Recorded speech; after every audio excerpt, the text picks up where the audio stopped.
ٹنڈو والے یار میں بھی اشیاء خوردونوش کی بڑھتی قیمتوں سے شہری پریشان ہے۔ آٹا، چینی، دالیں اور سبزی عام آدمی کی پہنچ سے باہر ہے۔ شہری کہتے ہیں کہ نگراں حکومت نے عوام کو ریلیف نہیں دیا۔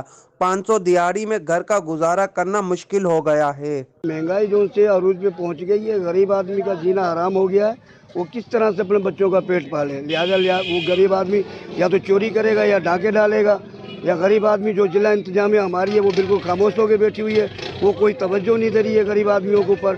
غریب آدمی آخر کہاں جائے گا؟ بیچارے خودکشی کر رہے ہیں، وہ بچوں کو مجبور کر رہے ہیں، بچوں کو بیچ رہے ہیں، اپنے کو اس سے جیسا اپنا پورا کر رہے ہیں، بچوں کو بیچ کے اپنا گزارا کر رہے ہیں۔ ضلع انتظامیہ بالکل خاموش بیٹھی ہوئی ہے۔ مجبوری انہوں کو خریداری کرنی پڑے گی، بیچارے اپنے بچوں کے لیے تو کچھ نہ کچھ تو کرنا پڑے گا انہوں کو، یا چوری کر کے کرنا پڑے، یا جیسے بھی کرنا پڑے، کسی سے ٹھگی فراڈ کرنا پڑے، یا کسی سے کوئی بھی پیسہ لے کے سود کے بیچارے آج کل کے بیچارے غریب عوام جو سے وہ پسی ہوئی ہے، اور جو کہ انتظامیہ بالکل خاموش بیٹھی ہے۔ ٹنڈو والے یار کے شہریوں نے کہا اشیاء خوردونوش سمیت دیگر ضروریات زندگی میں استعمال ہونے والی چیزوں کو سستا کیا جائے تاکہ غریب آدمی بھی 2 وقت کی روٹی بآسانی کھا سکے۔